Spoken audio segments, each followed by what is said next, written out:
correspondance adressée le 1er décembre 2020 par le premier secrétaire du Parti socialiste français, M.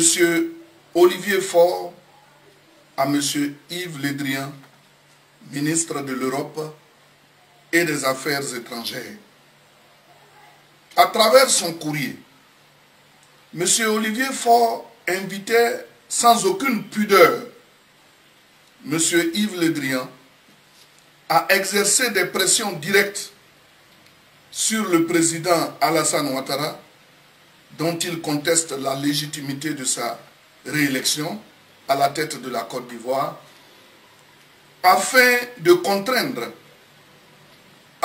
le contraindre à libérer immédiatement tous les dirigeants de l'opposition interpellés suite à la tentative de remise en cause de l'ordre constitutionnel au lendemain de l'élection présidentielle du 31 octobre dernier.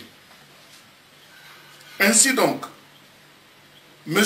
Olivier Faure, au mépris de la position exprimée par la France et l'ensemble de la communauté internationale sur le dossier ivoirien, prend le malin plaisir de s'insurger contre la candidature du président Alassane Ouattara, de contester les résultats du scrutin du 31 octobre 2020 et de dénoncer par voie de conséquence l'arrestation des auteurs des appels à la désobéissance civile et au boycott actif qui ont provoqué tant de morts, de blessés et de désolations.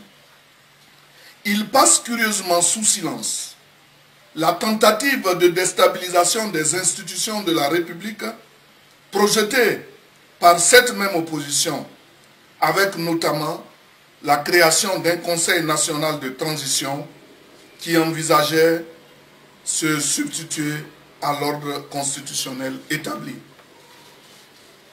Au regard du contenu de ce courrier particulièrement orienté, partisan et manifestement guidé par des destins obscurs et inavoués, le RHDP voudrait marquer sa plus vive indignation, car le Parti socialiste ne peut pas s'ériger en avocat du diable en défendant l'indéfendable.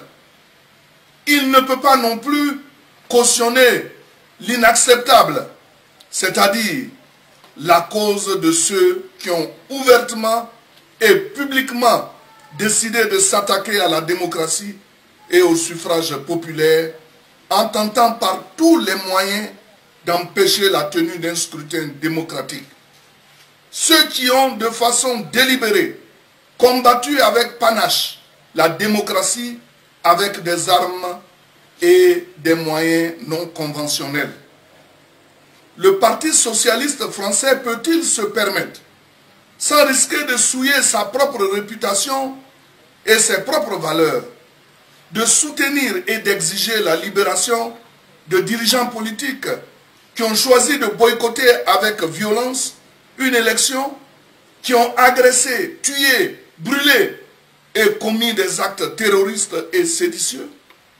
Quel modèle démocratique le Parti socialiste défend-il pour afficher une position qui prend totalement à contre-pied la position officielle de la France, des États-Unis, de l'Union européenne, de l'Union africaine, des Nations unies, de la CEDEAO, de la Russie, de la Chine, de l'OIF, etc., etc.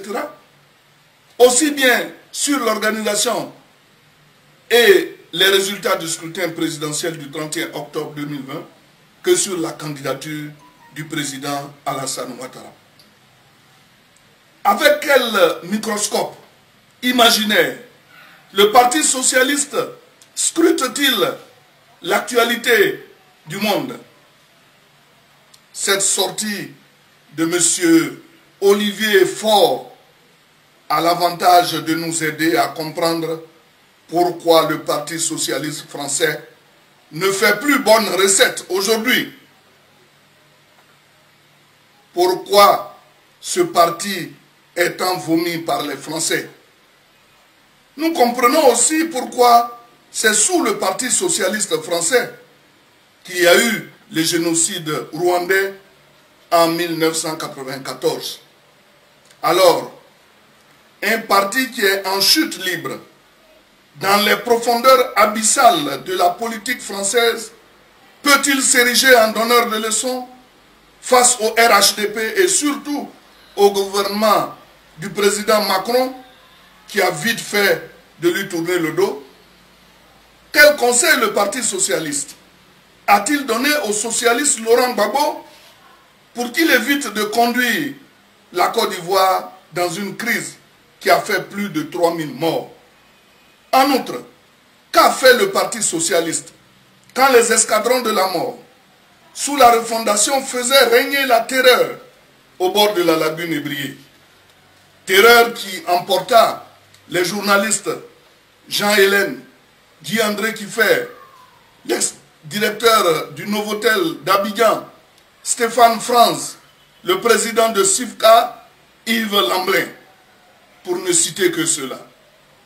Par ailleurs, la création du CNT serait-elle une inspiration du Parti socialiste français?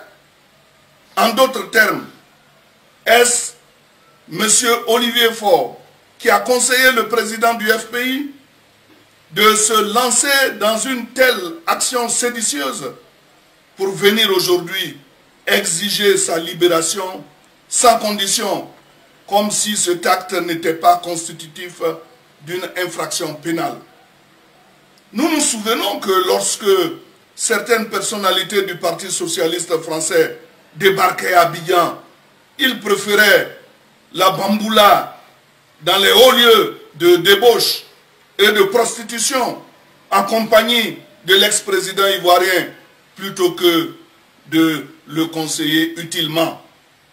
Le Parti socialiste, nous le savons tous, est un parti de jouisseurs qui ne crée pas de richesse, mais qui veut partager la richesse.